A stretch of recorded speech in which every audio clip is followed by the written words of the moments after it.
ज्योतिष सीखने के क्रम में हम लोग चर्चा कर रहे हैं ज्योतिष के तृतीय अध्याय की, और तृतीय अध्याय का आज पार्ट सेकंड, जिसमें चर्चा करेंगे ग्रहों के शुभत्व और पापत्व में, काल पुरुष और ग्रहों का रंग, ग्रहों की दिशा, और साथ ही चर्चा करेंगे ग्रहों का स्त्री पुरुष भेद, कौन से ग्रह फीमेल में आते हैं, कौन से पुरुष या मेल में चर्चा करते हैं, ग्रहों का तत्व, ग्रहों की धातु, ग्रहों की नैसर्गिकी मैत्री और ग्रहों की दृष्टि, इन सब के विषय में विस्तृत चर्चा करेंगे। और आप वीडियो पे बने रहें। वीडियो को शुरू करते हैं। नमस्कार मित्रों, नारायण हरि स्वागत है आज एक बार फिर से आपके अपने YouTube चैनल राधा नारायण जी 2.2 में, और मैं आपका अपना ज्योतिष मित्र आचार्य नारायण द्विवेदी, और चर्चा करेंगे आज एक बार फिर से ज्योतिष कैसे सीखें। तो आइए वीडियो को शुरू करते हैं, लेकिन उससे पहले आप सबसे निवेदन कि यदि आप चैनल पर नए हैं तो चैनल को सब्सक्राइब कर लें, वीडियो को लाइक करें और अधिक से अधिक लोगों तक शेयर करें। और यदि आप कोई सुझाव देना चाहते हैं तो कमेंट बॉक्स में अपने सुझाव जरूर लिखें। यदि आप कोई कुंडली दिखाना चाहते हैं तो आप दिए गए नंबरों पर संपर्क कर सकते हैं। तो आइए शुरू करते हैं आज के वीडियो का यह क्रम में आज हम लोग चर्चा करेंगे ग्रहों के शुभत्व और पापत्व पे। शुभत्व और पापत्व का जो विशेष चर्चा आज हम लोग करने वाले हैं, उसमें क्या है शुभत्व और क्या है पापत्व, वहाँ से चर्चा करते हैं। ग्रहों को पाप और शुभ भी कहा जाता है।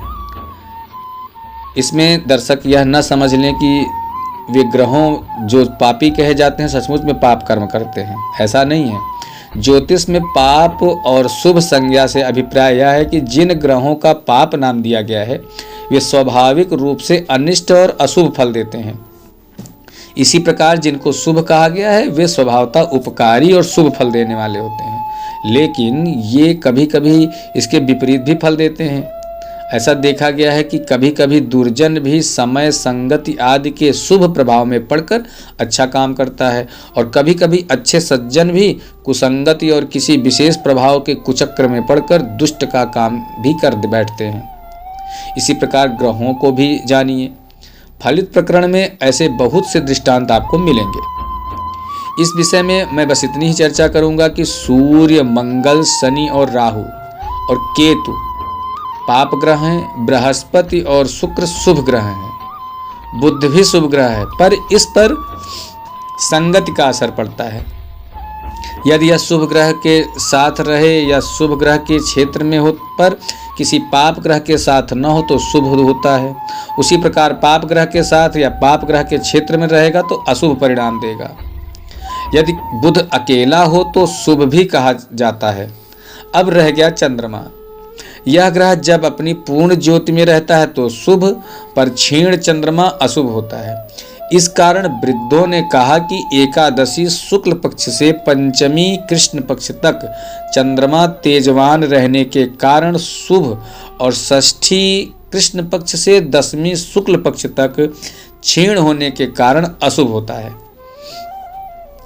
बहुमत से यह प्रतीत है कि यदा कदा मतांतर भी हैं। होरा स्कंद में लिखा है कि इंदु कृष्ण चतुर्दश्याम क्षीणो भवति नान्यता अथ यावत कुहुत वत्समे क्षीणतरो मतः, अर्थात अमावस्या और चतुर्दशी को ही चंद्रमा क्षीण होता है, अन्यथा नहीं। जातक पारिजात एवं यवनेश्वर का मत है कि मासेतु शुक्ल प्रतिपत् प्रवृत्ते राद्य शशि मध्य बलो दशाहे श्रेष्ठो द्वितीयेल्प बलस्तृतीये सौम्यस्तु दृष्टो बलवान सदैव, अर्थात परिवार से दशमी पर्यंत चंद्रमा दुर्बल, एकादशी से 20 शुक्ल एकादशी से कृष्ण पंचमी पर्यंत सबल, और 21 से 30 अर्थात अमावस्या पर्यंत निर्बल होता है। पहले भी यह चर्चा हमने की थी, लेकिन एक बात यह भी कहा गया कि शुभ दृष्ट चंद्रमा सदा शुभ होता है। अब अगला जो पॉइंट है उस विषय पे चर्चा करें तो काल पुरुष और ग्रह की बात करने। काल पुरुष का जो सूर्य को आत्मा माना गया, चंद्रमा मन मंगल पराक्रम तथा धैर्य, बुध जो है वाणी, बृहस्पति ज्ञान और सुख, शुक्र जो है काम और शनि को दुख बताया गया। यदि आगे प्रकरण में देखें तो चर्चा कर लें ग्रहों के रंग के विषय में। ग्रहों से रंग का अनुमान इस प्रकार किया जा सकता है कि जैसे सूर्य से लाल तथा लाली गुराई, चंद्रमा से श्वेत, मंगल से अति लाल रक्त गौर, राहु और बुध से हरा तथा श्याम वर्ण, बृहस्पति से पीत तथा कांचन वर्ण, शुक्र से रंग बिरंगा तथा श्याम गौर, और शनि, राहु और केतु से कृष्ण वर्ण बतलाया है। मनुष्य के रंग बतलाने में ये सब बहुत उपयोगी होते हैं। यदि बात करें ग्रहों की दिशा के लिए तो ग्रहों को भिन्न भिन्न दिशा का स्वामी माना है। जैसे पूर्व दिशा का स्वामी सूर्य, आग्नेय कोण का दक्षिण पूर्व का स्वामी शुक्र, दक्षिण का मंगल, नैऋत्य का नैऋत्य कोण अर्थात दक्षिण दक्षिण का राहु, पश्चिम का शनि, वायव्य कोण का पश्चिम और उत्तर का कोण जो होता है उसको चंद्रमा, उत्तर का बुध, ईशान कोण और पूर्वोत्तर का स्वामी जो होता है वो है बृहस्पति। ग्रहों का स्त्री पुरुष भेद, ग्रहों का पुरुष व स्त्री भी कहा गया है। जैसे सूर्य, मंगल, बृहस्पति जो हैं ये पुरुष ग्रह हैं। चंद्रमा और शुक्र को स्त्री माना गया है, लेकिन बुध और शनि को नपुंसक कहते हैं। ग्रहों का तत्व, पंचभूत से मंगल अग्नि तत्व, बुध पृथ्वी तत्व, बृहस्पति आकाश तत्व, शुक्र जल तत्व और शनि वायु तत्व का सूचक है। ग्रहों का धातु, रोग आदि प्रकरण के लिए यह जानना बहुत उपयोगी है कि सूर्य अस्थि का स्वामी तथा पित्तकारक है, चंद्रमा रक्त का स्वामी और वात स्टेस्मा कारक है, मंगल मज्जा हड्डी के अंदर की गुद्दी जो होती है उसका स्वामी है और पित्त कारक है, बुध चर्म का स्वामी है मतलब आपकी स्किन का, वात पित्त कफ त्रिदोष कारक है और बृहस्पति चर्बी का स्वामी, चर्बी मतलब जो शरीर में मांस है उसका स्वामी और कफ का कारक है, शुक्र वीर्य का स्वामी है और कफ कारक है, शनि स्नायु शिरा या नस इत्यादि का स्वामी है और वात श्लेष्मा कारक है, राहु और केतु वायु कारक हैं और ये सब एक चक्र द्वारा दिखलाई जाती हैं। इस चक्र को देखने से शीघ्रतापूर्वक आपको बताई हुई बातें समझने में और मनन करने में, व्यवहार करने में सुविधा होगी। और यहाँ पे देखिए मैंने चक्र का कुछ ऊपर एक हिस्सा दे रखा है, अगर आप इसको समझना चाहें तो समझ सकते हैं। ठीक है, जैसे कि आप चक्र में देख रहे हैं सूर्य है, सूर्य जो है राशि स्वामी सिंह है और उच्च स्थान मेष का है, परम उच्च मेष 10 डिग्री पर है, नीच स्थान तुला और परम नीच स्थान तुला 10 डिग्री पे है, सूर्य मूल त्रिकोण सिंह के मेष में 20 अंश का है। ठीक है, और ये इस तरह से इसको देखेंगे। अगर इसको ग्रह कहें तो ये पापक ग्रह है। कालात्मादि में आत्मा कहा गया है सूर्य को, रंग इसका लाल या लाल गुराई, दिशा इसकी पूर्व है और यह पुरुष वाचक है, तत्व इसका अग्नि है और धातु क्या है अस्थिपित्त। तो ये जितनी मैंने चर्चा की ये पूरी एक यहाँ पर आप देख ले रहे हैं, ये मैंने ऊपर एक चार्ट के रूप में यहाँ पे ये जो चित्र पड़ा हुआ है आप इसको देखें और समझ लें। फिर इसमें देख लें कि चंद्रमा, देखिए उसी प्रकार से चंद्रमा का देख लीजिए। चंद्रमा का राशि क्या है, राशि स्वामी कर्क है और कर्क का जो स्वामी है वो वृषभ में उच्च का हो जाएगा चंद्रमा, और परम उच्च का वृषभ में 3 डिग्री का, वृश्चिक राशि में नीच का हो जाएगा और 3 डिग्री तक ये वृश्चिक में नीच का हो जाएगा। वृश्चिक का जो है 4 से 30 डिग्री तक यह मूल त्रिकोण में और दूसरी चीज़ अगर पाप की बात करें तो षष्ठी कृष्ण पक्ष से लेके 10वीं शुक्ल पक्ष तक ये पापत्व मतलब अशुभ रहता है, और पूर्ण शुक्ल पक्ष या एकादशी से कृष्ण पक्ष की पंचमी तक यह शुभ माना जाता है। चंद्रमा मन का कारक है और रंग इसका श्वेत है। दिशा इसकी पश्चिम उत्तर अर्थात वायव्य कोण। स्त्री वाचक यह ग्रह है चंद्रमा। तत्व इसका जल है और वात श्लेष्मा और रक्त इसकी धातु है। इसी प्रकार आप देख लें कि मंगल क्रमशः बुध, बृहस्पति, शुक्र, शनि, राहु और केतु पूरे चार्ट में आप सभी को देख लें तो एक सुविधाजनक जो मैंने चर्चा पीछे की उन सब का एक सूक्ष्म ढंग से यहाँ पे चित्रण दे दिया है। इसको आप एक दो बार अगर समझेंगे तो आप बहुत आसानी से समझ लेंगे। और अब चर्चा कर लेते हैं ग्रहों की नैसर्गिक मैत्री। ग्रहों के आपस में मित्रता, शत्रुता आदि भी होना महर्षियों ने कहा है, लेकिन दर्शक यह न समझ लें कि उन ग्रहों को आपस में झगड़ा, तकरार अथवा मित्रता करने का सचमुच कोई अवकाश मिला करता है। महर्षियों ने दिव्य दृष्टि से यह मालूम किया कि एक ग्रह की किरणों से दूसरे ग्रह की किरणों को कभी सहायता पहुंचती है और कभी विरोध पड़ता है, और कभी न विरोध न सहायता अर्थात संभाव में भी रहता है। सत्याचार्य जी ने ग्रहों के मित्रादि का विचार एक बहुत रहस्यपूर्ण श्लोक में यूं कहा। श्लोक इस प्रकार है कि सुहृदिस् त्रिकोण भवनाद वृष्य सुत भेवेत धन भवनी स्वजने निधने धर्मे स्वउच्चे च भवन्ति नो शेषाः।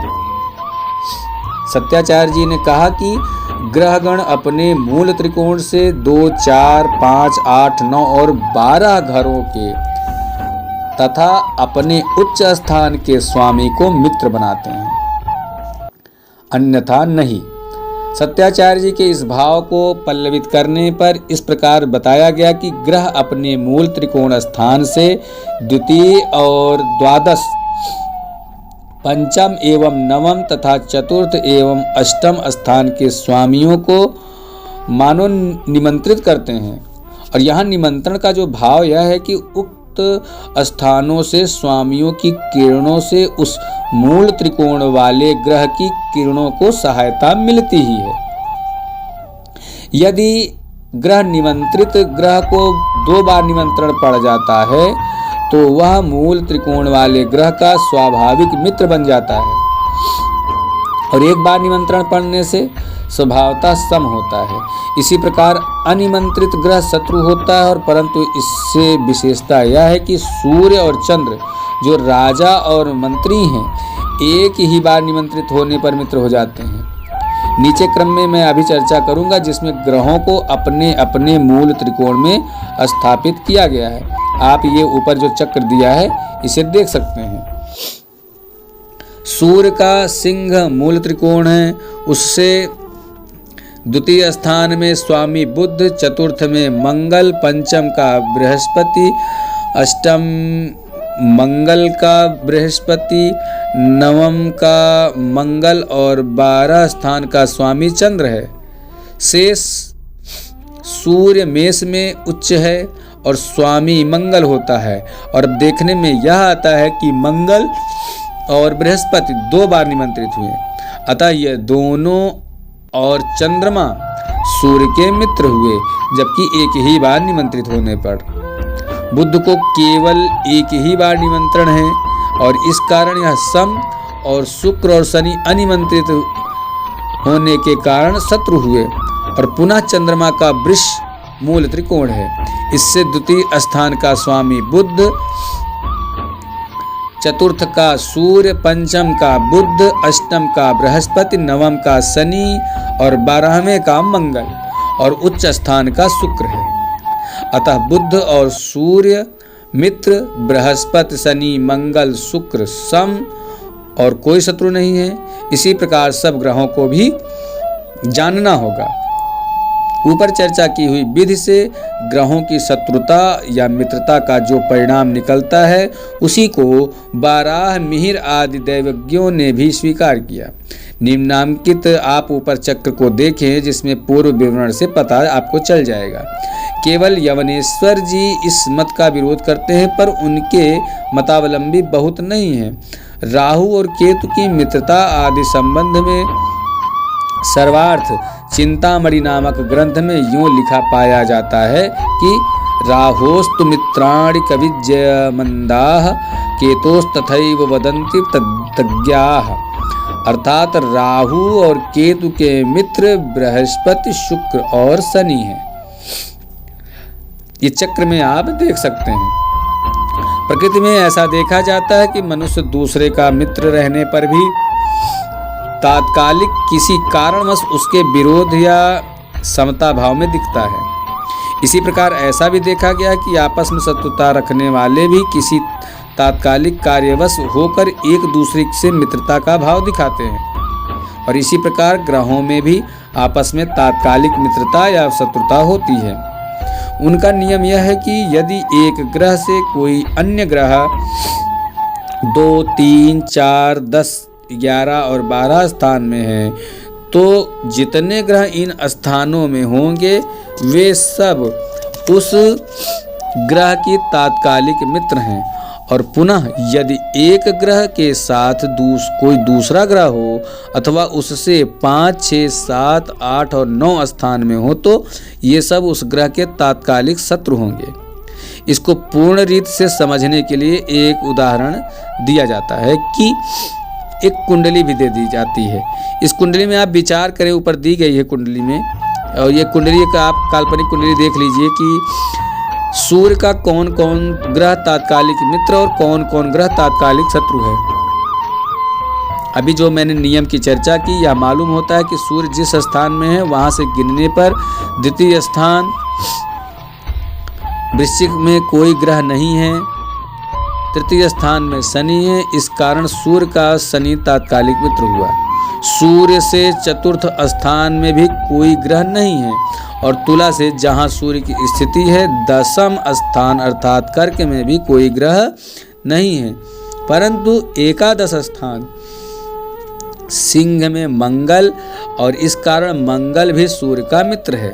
पुनः द्वादश स्थान कन्या में भी कोई ग्रह नहीं है। अभिप्राय यह निकाला गया कि शनि और मंगल सूर्य के तात्कालिक मित्र हैं। और अब यदि शत्रु देखना है तो ऊपर जो मैंने चर्चा की थी नियमों की, जो ग्रह सूर्य के साथ हैं वे शत्रु होंगे। उदाहरण के तौर पर कुंडली में सूर्य के साथ बुध और शुक्र हैं, अतः ये दोनों सूर्य के तात्कालिक शत्रु हैं। पुनः इसी नियमानुसार सूर्य से पंचम, षष्ठ, सप्तम, अष्टम, नवम स्थान में जो ग्रह होंगे वे भी शत्रु हैं। कुंडली में देखने से पता चलेगा कि सूर्य से षष्ठ चंद्रमा और नवम बृहस्पति है, अतएव बृहस्पति और चंद्रमा सूर्य के तात्कालिक शत्रु हुए।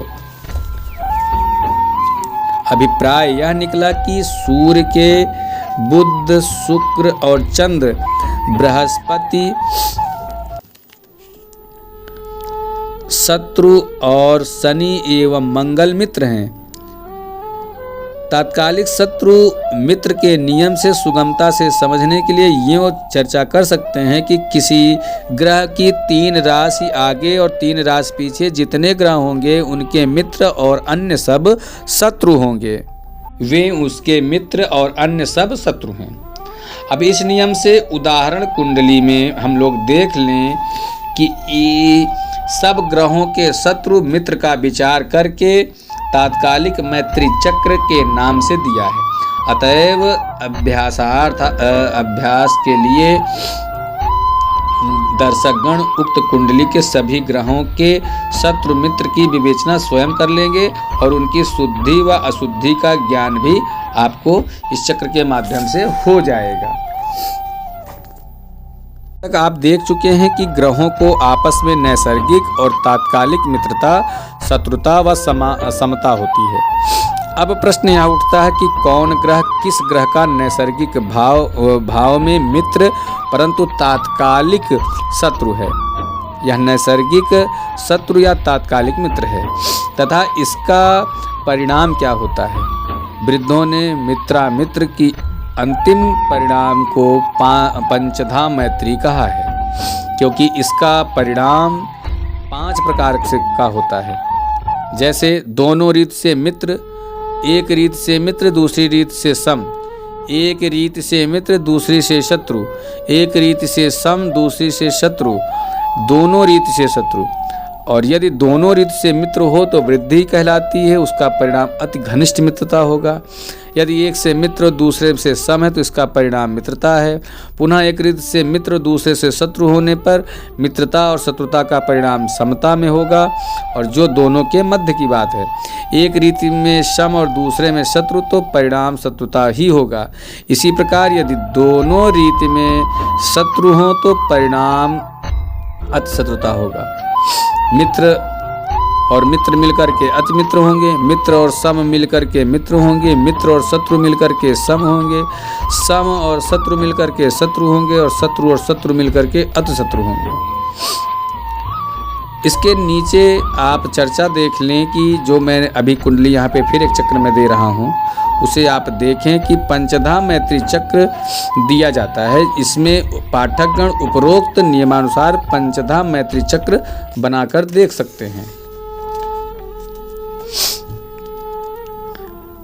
चर्चा कर लें अब इसी में ग्रह की दृष्टि। ग्रहों की दृष्टि भी होती है। प्रतिग्रह अपनी स्थिति के स्थान से किसी अन्य राशि या राशियों पर अथवा उस रीति से राशि स्थित ग्रहों पर दृष्टि डालता है।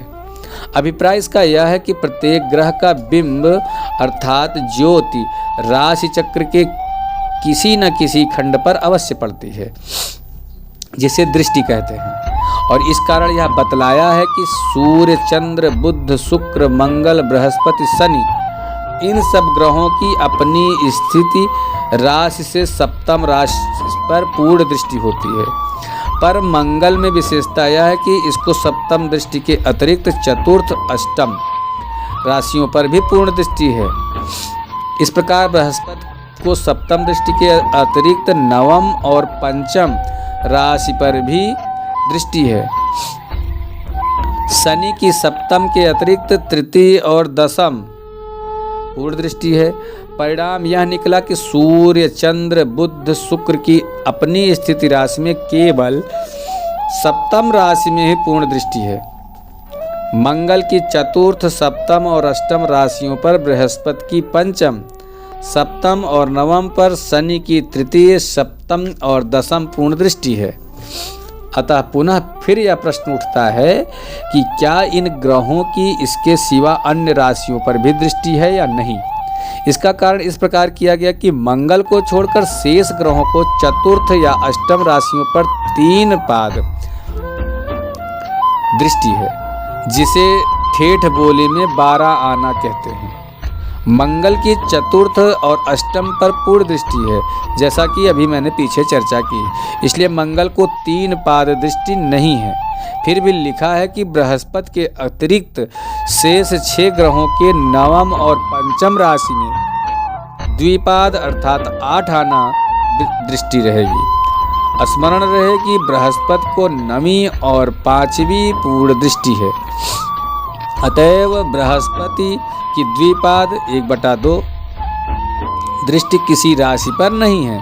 और अंत में कहा है कि शनि के अतिरिक्त अन्य सब ग्रहों की तृतीय और दशम राशि पर 1 पाद अर्थात 4 आना दृष्टि है। यह भी शनि की तृतीय और दशम राशि में 1 पाद दृष्टि नहीं कहा, क्योंकि इन पर इसकी पूर्ण दृष्टि है। पीछे में हमने चर्चा की कि अमुक ग्रह की अमुक राशि पर पूर्ण दृष्टि है। त्रिपाद दृष्टि, द्विपाद दृष्टि, एकपाद दृष्टि, और यदि उन राशियों पर ग्रह भी रहें तो उन ग्रहों पर भी दृष्टि होती है।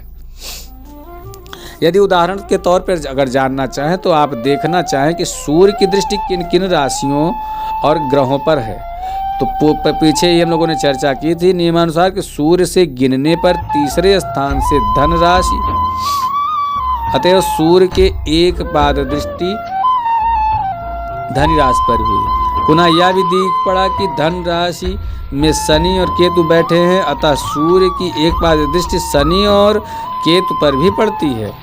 सूर्य के पंचम कुंभ राशि है, परंतु यह कोई ग्रह नहीं है, इस कारण इतना ही कहा जाएगा कि कुंभ राशि पर द्विपाद दृष्टि है। सूर्य से चतुर्थ मकर राशि है और इनमें से भी कोई ग्रह नहीं है, अतः इस पर द्विपाद दृष्टि है। सूर्य से सप्तम मेष है और इसका भी कोई ग्रह नहीं है, अतः यह कहा जाएगा कि सूर्य की पूर्ण दृष्टि मेष पर है। पुनः सूर्य के अष्टम वृष राशि है और इस कारण इस पर द्विपाद दृष्टि है। चूंकि इसमें कोई ग्रह नहीं है, इसलिए किसी ग्रह पर दृष्टि नहीं हुई। सूर्य से नवम मिथुन राशि पड़ती है और इससे बृहस्पति और राहु भी बैठे हैं, अतः इसलिए सूर्य की दृष्टि मिथुन राशि एवं बृहस्पति और केतु पर द्विपाद हुई। सूर्य से दशम कर्क राशि और इस कारण इस पर एक पाद दृष्टि हुई। कर्क में कोई ग्रह नहीं रहने के कारण किसी ग्रह पर सूर्य की दृष्टि भी नहीं हुई। इस कुंडली में शनि और बृहस्पति से शनि सप्तम राशि में है, अतः बृहस्पति और शनि की अन्योन्य दृष्टि है और इसी प्रकार सबों को दृष्टि देखी जाती है। नीचे मैं अभी आगे भी चर्चा करूंगा, लेकिन अभी आप ऊपर देखें, यह दृष्टि चक्र है। इससे आप उदाहरण के तौर पे चीज़ों को समझेंगे और आसानी से समझेंगे। 2, 6, 11 राशि में 7 ग्रहों में से किसी ग्रह पर दृष्टि नहीं होती है। जिस ग्रह में ग्रह स्थित होता है उस राशि पर उसकी दृष्टि नहीं हो सकती है, क्योंकि वहाँ तो वह स्वयं ही बैठा है। महर्षि पराशर जैमिनी ने दृष्टि विषय में एक विलक्षण विधि बतलाया और जब कभी बृहत पराशर और जैमिनी सूत्र के अनुसार किसी योगा योग में दृष्टि बतलाई गई तो वे जैसे स्थान पर पराशर और जैमिनी के अनुसार दृष्टि विचार करना होगा। इन महर्षियों का कथन है कि ये राशियां अर्थात मेष, कर्क, तुला, मकर अपनी पंचम, अष्टम और एकादश राशियों को देखती हैं, अर्थात चर राशि की दृष्टि स्थिर राशि पर होती है और अपने से निकटतम राशि स्थिर रहती है। इस प्रकार स्थिर राशियां और अर्थात वृष, सिंह, वृश्चिक, कुंभ अपने से षष्ठ, द्वितीय और नवम राशियों को देखती हैं, अर्थात स्थिर राशि की दृष्टि चर राशि पर होती है, परंतु सबसे निकटवर्ती चर राशि को छोड़कर द्विस्वभाव राशियां अर्थात मिथुन, कन्या, धनु और मीन अपने से चतुर्थ, सप्तम और दशम राशियों को देखती हैं, अर्थात द्विस्वभाव राशियां आपस में एक दूसरे को देखती हैं। आप कुछ उदाहरण के तौर पे चीज़ों को देख पाते होंगे। एक राशि की दूसरी राशि पर दृष्टि का अभिप्राय है कि उन राशियों में ग्रह के रहने से ग्रहों की भी दृष्टि उसी के अनुसार होगी। जैसे मेष की दृष्टि सिंह, वृश्चिक और कुंभ पर पड़ती है और यदि मेष का बैठा कोई ग्रह हो तो कहा जाएगा कि उस ग्रह की दृष्टि सिंह, वृश्चिक और कुंभ तथा इन राशियों में स्थित ग्रहों पर पड़ती है। उदाहरण के तौर पर आप कई कुंडलियों में देख सकते हैं कि यदि किसी कुंडली के ग्रहों की दृष्टि जैमिनी सूत्र के अनुसार जानना हो तो चक्र को बनाकर कुंडली में ग्रह को लिख डालें, और यदि कोई ग्रह मीन राशि में हो तो उसको 12 अंक के सामने, धनु में हो तो 9 अंक के सामने, मेष में हो तो अंक के सामने, इसी प्रकार सभी ग्रहों को लिख देना चाहिए। अर्थात 1, 2, 3, 4 इत्यादि संख्याएं दी गई हैं, वे मेष, वृष, मिथुन इत्यादि हैं, और इस प्रकार कुंडली के ग्रहों को लिख देने से दृष्टि का अनुभव सुगमता से होता है। चक्र को देखने से तुरंत बोध हो जाएगा कि मेष की दृष्टि 5, 8, 11 पर ही क्यों हुई, और वृष की दृष्टि 4, 7, 10 पर ही क्यों हुई, इत्यादि इत्यादि। इस तरह की चर्चा आप कुंडली को देख करके कर सकते हैं। अब चर्चा कर लेते हैं राशि परिचय का। राशियों को चर, स्थिर और द्विस्वभाव भी कहा गया। मेष, कर्क, तुला, मकर चर राशियां हैं। वृष, सिंह, वृश्चिक, कुंभ को स्थिर राशि, मिथुन, कन्या, धनु और मीन को द्विस्वभाव राशि कहते हैं। स्त्री, पुरुष और सौम्य, क्रूर भेद। राशियों की क्रूर व सौम्य एवं पुरुष व स्त्री की भी संज्ञा है।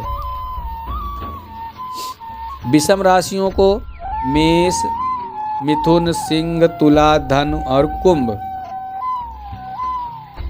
क्रूर तथा पुरुष कहा गया। इसी प्रकार युग्म राशियों को बुध, कन्या, वृश्चिक, मकर और मीन सौम्य को स्त्री का राशि कहा गया। राशि तत्व का यदि ज्ञान में चर्चा करें तो राशियों के चर तत्व को की भी कल्पना की गई और वे ये हैं कि अग्नि, पृथ्वी, वायु और जल। मेष, सिंह, धनु अग्नि तत्व है। वृष, कन्या, मकर पृथ्वी तत्व को कहा गया। मिथुन, तुला, कुंभ को वायु तत्व और कर्क, वृश्चिक और मीन को जल तत्व कहा। सरल शब्दों में इस प्रकार कहा जा सकता है कि मेष अग्नि, पृथ्वी, वृष पृथ्वी, मिथुन वायु और कर्क जल तत्व है। पुनः शेष 8 राशियों की भी तत्व कल्पना उपरोक्त विधि अनुसार ही संख्यावार होती है। यदि चर्चा कर लें राशियों की दिशा की तो राशियों को दिगीश भी माना है। मेष, सिंह, धनु पूर्व दिशा, वृष, कन्या, मकर दक्षिण दिशा, मिथुन, तुला, कुंभ पश्चिम तथा कर्क, वृश्चिक और मीन उत्तर दिशा के स्वामी हैं। अथवा यूँ मानिए